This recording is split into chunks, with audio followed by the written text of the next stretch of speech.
Mindset.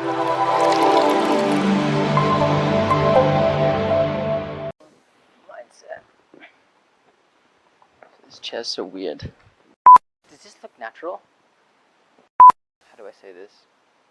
How do I say this? Why can I think of nothing right now? Hi, this is James Reid, and you're watching Rank What?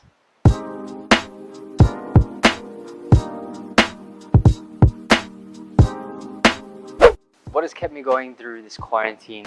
I have to say, number one, my family and friends. We all kind of banded together. One of the most important parts of staying sane throughout the quarantine was just communicating with everyone, like having people to talk to and feel like a real human being. I owe a lot of having, well, a decently successful 2020 given the situation.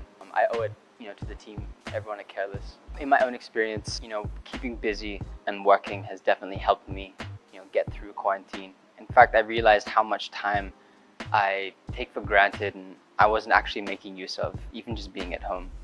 Definitely getting through quarantine is a feat in itself, but if you can get through quarantine and also somehow be a better version of yourself, then that's legendary. And there's so many things that happened and so many things that I learned. Why can I think of nothing right now? For me, the biggest takeaway was that it really forced me to just focus on what's really important to me. The days felt really long. So if I wasn't working on something that I'm passionate about, I felt like I wasn't doing anything. So it really made me appreciate time.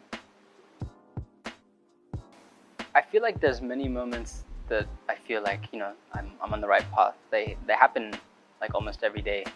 Things just start aligning and you kind of notice things synchronizing, like things that used to be something just random before, it makes so much sense now. And things that used to hold me back are now, pushing me forward.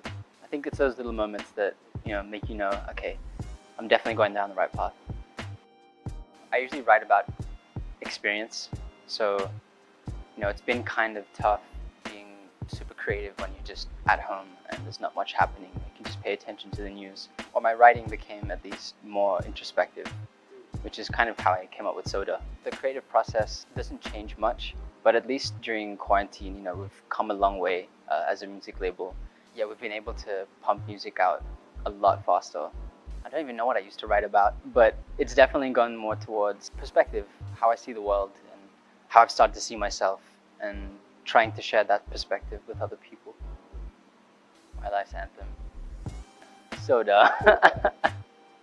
No, but really, because I wrote that because of the kind of situation we were in. But it was my way of expressing that perspective that there's going to be ups and downs, twists and turns. It's really just about being present enough to realize how to make the most out of life's surprises. Yeah, 10 years. I think this is 11 years now. I mean, I was a completely different person before I got into show business. I never imagined that I would be doing these things. Like, if you asked 16-year-old James that, or I'd even just told him that, this is what you're going to be doing in the future, performing in front of thousands of people, be making music, running a label and acting in, I'd probably piss my pants. I wouldn't have imagined in 100 years that this is what I was going to do. I've learned a lot of things, but I think more specific to kind of the path I'm on right now is there's two factors that come into play when you're making any kind of project. Creative factor, the artistry, and then there's the financial factor, which is how much is it going to cost to do and how much you're going to earn. If you want to make money, you have to sacrifice on the creative aspect. You have to compromise on the artistry. If you want to make something that you truly love, then you have to be willing to sacrifice on the financial side, which is kind of what I'm trying to prove in Careless, that you can have both. My mindset for 2021 is just making things happen. In 2020, did a lot of planning, preparing for this year when things hopefully will come back to normal. It's really just about executing on all our plans. We have really big plans for this year, releasing music, concerts, signing new artists. So yeah, this year is really about just getting it. After Soda, I'll be releasing a couple more singles, and we have a new artist coming out as well. A few new artists, actually. And we have live digital concerts, live events, music videos. It's pretty packed. Yeah, it blows my mind just thinking about it right now. I'll be working on an album probably towards the end of the year. I'm co-managed actually currently by Transparent Arts, which is a LA-based management team. Yeah, we'll be working on some music, hopefully when I get the chance to fly out. My idea of success is basically how well you can bounce back from all your failures, or how well you deal with all your struggles, because it's a constant thing. Subjectively, success is, a constant thing you have to go through every day. I don't know. I don't think that will ever arrive. There's always going to be another project. Whenever I release a project, that's one of my problems. I have a hard time just enjoying the success of it, because I've already set my eyes on a bigger dream. It's good. It keeps me driven. The satisfying part of it is when you're doing it. Once you release it, great, but you just really want to get back into it. Yeah, what's next? What's popping into my head is make sure you read your contract. That's what's popping into my head. There's one piece of advice that I'm living by today. A really good friend of mine told me this at the beginning of quarantine. He said that we've always got two options, well, three. The first option is the wrong thing. Given you're a sensible person, you're not going to do that.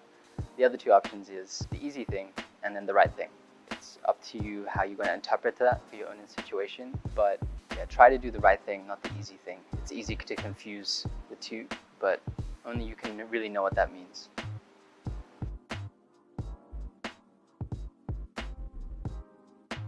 Hi, this is James Reid, and look out for the new agenda issue of Rank magazine. And visit www.rankthemag.ph. Steering narratives, shifting perspectives.